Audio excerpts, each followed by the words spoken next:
What's up, everybody? Happy New Year. It is 2020. Really exciting. New decade coming in technically next year, but that's okay. And I wanted to kind of show you a kind of a breakdown of the newest effort I put together.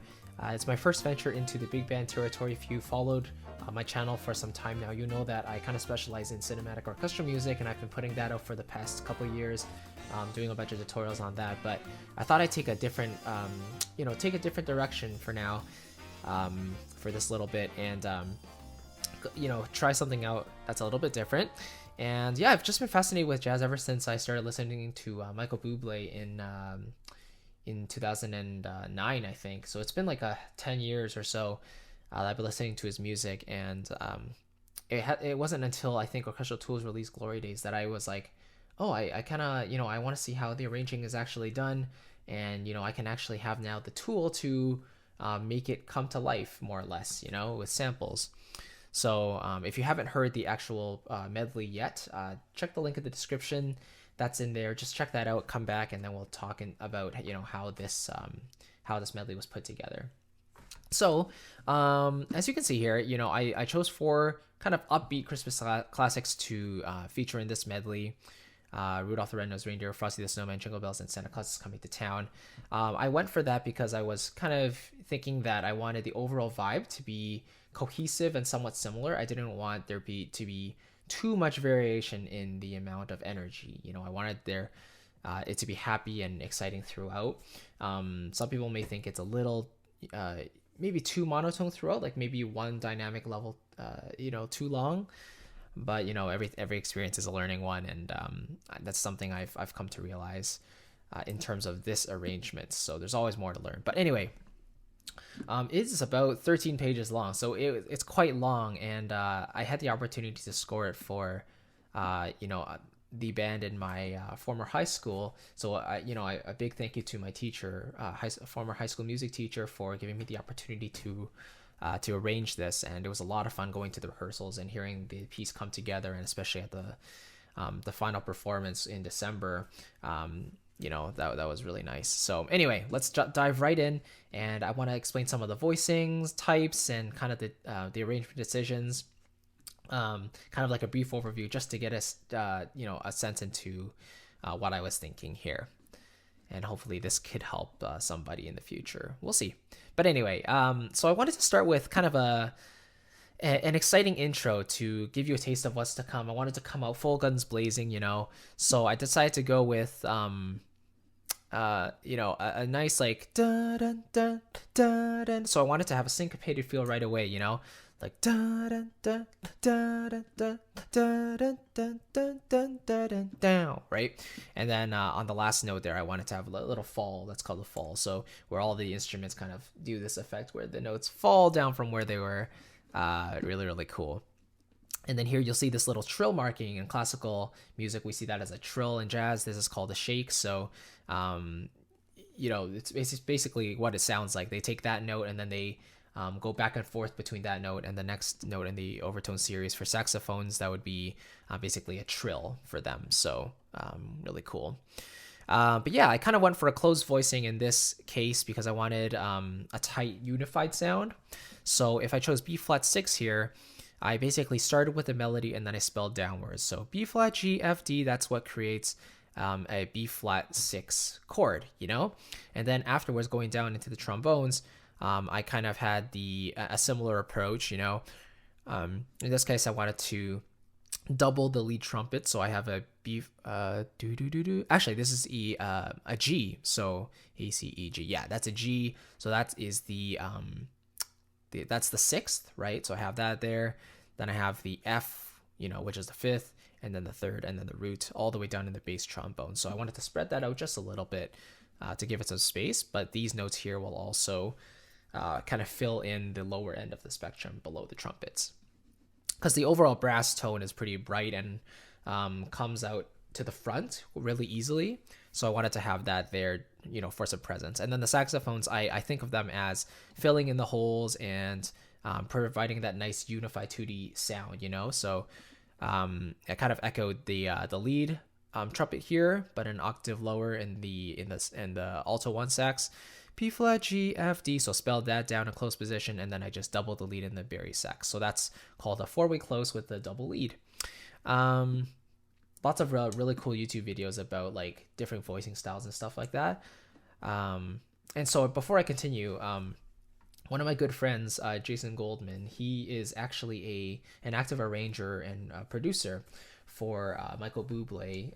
Like I mentioned earlier in this video, I started listening to Bublé's music a long time ago, and only recently I discovered that Jason Goldman was one of his arrangers, and I actually had the chance to have a lesson with him in Los Angeles. So he helped me a lot with this chart, gave me a lot of tips. So I really appreciate that. I'm leaving also a link to his channel in the description below. He just started his channel not so long ago, a few months ago.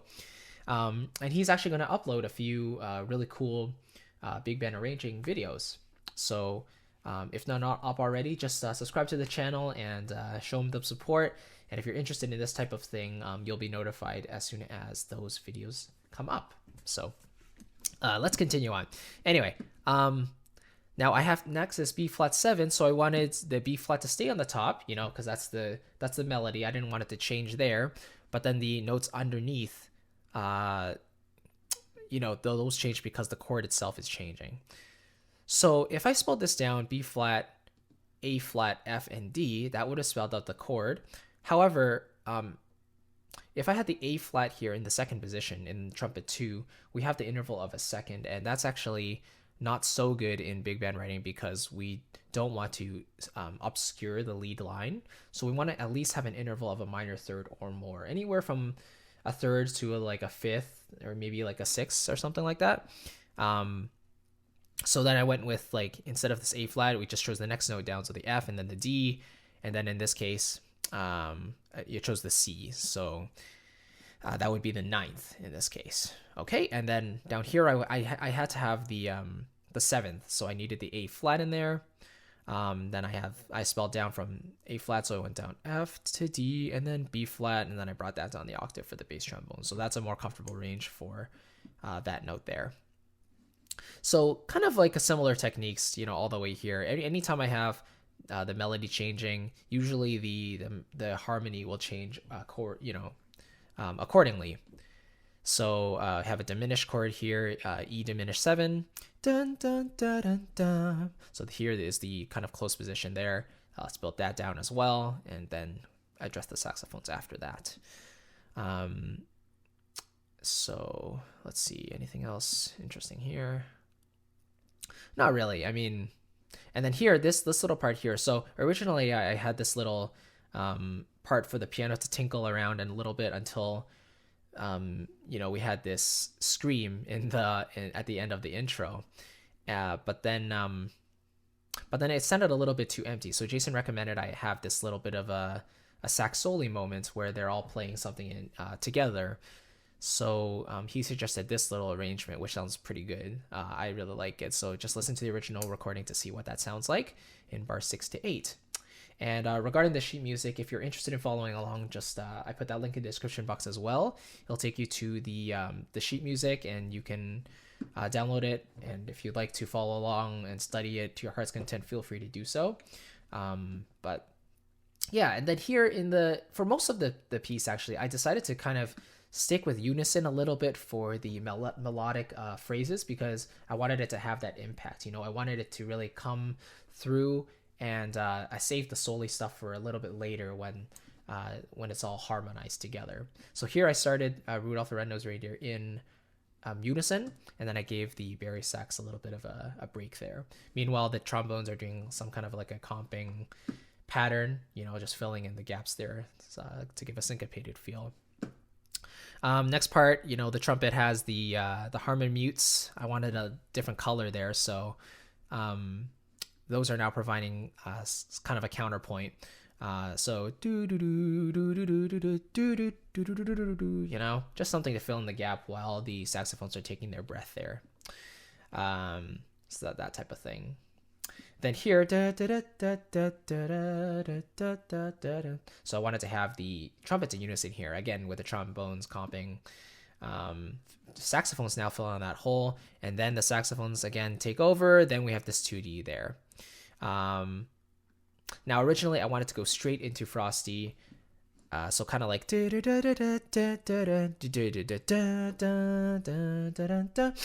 but Jason said it felt a little abrupt, like it kind of needed a transitional section. So that's where we kind of arranged this little bit here, and it has this kind of ascending chromatic line here. I mean, A to B is not chromatic, but you get the idea. And then I chose the notes accordingly, or the chords, I should say. So C major, C augmented, D minor, G7, or basically an altered G7, and then to C major. And then I just a 1 6 2 5 1 there, just to lead us into that next section. This is all the same. So here, this part I wanted to have at least 2 solos in this medley. So I left this section out for the sax solo for the first alto. So you can see the chord changes are written above, and then here the drums are just keeping time, you know. So yeah, Jason basically played that solo, which sounds awesome, and I really dig that. So you can see the first half of the solo is pretty empty in terms of the accompaniment. You have the rhythm section doing the heavy lifting there, and then the second half of the solo, the brass come back in and provide some body to kind of what's missing there. So after the solo, then we have the trumpets doing a really nice. So I provided some directions here to say, like, relaxed, play 1 strum per chord, not to do a bunch of strums, you know. And then here I say the same thing here for the piano, play each chord once. Drums, just take a break there for 4 bars, and then come back in when the on his head he began to dance around. So then after that, the drums come back in there to build the energy back up. And then I wanted another transitional section to go into Jingle Bells, Dashing Through the Snow here. Dashing through the snow, and back in unison, as you can see, with the bari sax an octave below there. So this is another transitional section there. And again, I went for this type of chromatic ascension, C to D flat to D to E flat, and then now the trumpet takes over, E to F, and then G, A, B flat, B, C, and then we have this brass wall of a shake there, which I really liked. Kind of like a C7, but then I made it a little more spicy with a sharp 5, so augmented, and then a flat 9 to get that minor second interval there. If you brought the flat 9 down the octave. Let's see. So yeah, I actually kept the saxophone part all unison here, and then here, this is where I then harmonize that out to give a little more fullness until we get to the chorus of Jingle Bells, Jingle Bells, Jingle Bells. Now you see here I wrote cup, so that just means the type of mute I wanted. If you listen to the mock-up, Glory Days comes with the cup mutes, so that part I just used the cup mutes for that. Jingle bells, jingle all the way. And in terms of the voicing, you'll see that I went with basic closed position. I actually should have written F6 there, but an F major 6 chord is just the F, A, C, so that's the F major triad, and the 6 is the D, right? The 6th note of the scale. So you add that on top. Then I chose the melody note. I wanted A because that's the third of the melody, a third of the scale. Jingle bells. So then I spelled that down, A, F, D, C. And then here it's okay if you have a second in the lower voices. It's just in the upper 2 voices where you don't want to have that second interval. So I just follow that pattern all the way through here. And then after the first half of the trumpets doing it, then I had the trombones take over in the same register. It's a little bit higher for them, but a professional band wouldn't have any problem playing that. So trumpets remove their cup, saxophones do a little bit of a fill in here, and then trombones and the saxophones play this part together. Oh, what fun it is to ride in a one-horse open sleigh. It builds up to this long fall, and then the trombone 1 has his own solo. So again, you see for the first 8 bars, I don't have anything because I wanted him to have his moment to shine. And then the next 8 bars is where we have the other section kind of coming back in a little bit and having some fun. So the trumpets have interject a little bit, And then the saxophone has like this da da da da da da. And again, I spelled it down in closed position for most of this stuff, I believe. Cool. And then yeah, just before the drum solo, that's like 6 bars or so, I wanted to have a little 2D build up here. Well, technically not 2D because the trombones aren't playing, but the trumpet here, I wanted to go from a C7, go up chromatic to D flat 7. So kind of like teasing a new key possibly, And as soon as that builds, I strip it away. The drums take it away, go crazy solo. And then I wanted to build to B flat major. So I worked backwards and I went note by note and was like, okay, what note do I need to start on if I want to do triplets? What note do I have to start on in order to reach this B flat, being the tonic of the scale, B flat major, So I started this effect in the saxophones because they're not as harsh as the brass. Harsh is not a good word, but you know what I mean. A little softer, right? Tonally. So I had to start on B. B, C, C sharp, D, D sharp, E, F, F sharp, G, G sharp, A, B flat.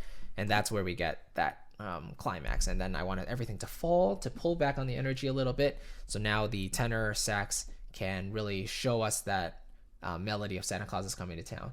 You better watch out. You better not cry. You better not pout. I'm telling you why. Right.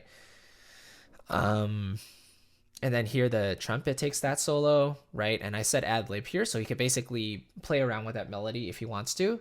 Doesn't have to strictly follow the bare bones of the melody. And then because the tenor sax played his part, the trumpet did their part. The trombones are going to come in very soon, but before that, the alto 1 is now taking over the melody.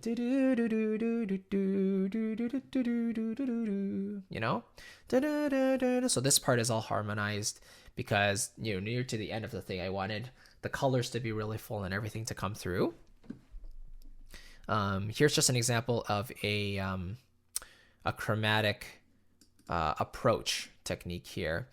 So here you see I have a C7. So here I have a C, which is obviously a chord tone. That's the root. So I could spell that down, right? C, A, E. So I kind of went with an A minor sound there. So before that, the B natural is leading up to the C, but it's not part of the C7 chord, or the A minor chord in this case. So I basically took every single note and approached the next note from a minor second down. And that's one of the easiest ways to approach a chord tone, right? Is to go chromatically either above or from below. So there's a bunch of approach techniques that are really cool. And then here, I could have done that, but I wanted to have this little flashy, solo alto saxophone little rundown.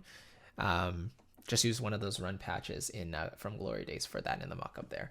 So then, the trombones build this, and then this 2T shake on this A flat 7 chord, because now we're changing keys for the final time. We're having this modulation, and then this part is the most exciting part of the entire thing. So I really wanted this final key change. We're actually going from B flat up a minor third to D flat major. So these keys are kind of related, they're both flat keys, but D flat major has 3 more flats. So the color is just completely different, You better watch out, you better not cry. And you can see here it's all unison because I really wanted a strong, a really strong melody coming through.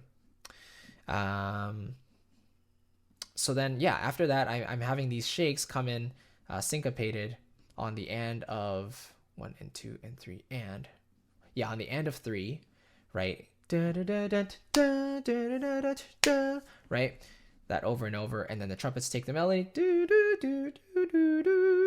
And then I kind of wanted to do that again, but I didn't want to keep it in the same key. I wanted to tease the original key, or tease I think it was Jingle Bells. Yeah, Jingle Bells I had F major. So I wanted to tease F major again with the saxophones echoing the Santa Claus is coming back in F major. And then back in D flat major one more time, the brass finally declares Santa Claus is coming to town. So Santa Claus is coming to town. Now this note is pretty high for this any trumpet player, but the pros, they're used to doing this type of stuff. Jazz trumpet players, they're excellent. So these notes aren't too difficult for them. So holding it for a bar or two. I don't know why I have this rest here. I should have two whole notes, but whatever. And then so as he's holding this note, the rest will play this kind of tutti pattern, right? And then the drums go crazy for a little bit, and then finally they hold this one last chord, and I went for an E flat over D flat. So it's kind of like a Lydian sound in a way, having this G natural in there spices things up just a little bit. And so I kind of went for a C, A, F, C, C, A, F, C. It's actually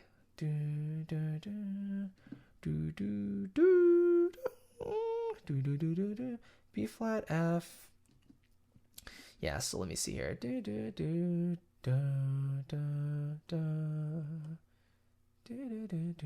Yeah, so here I have the D flat. That's the 7th here,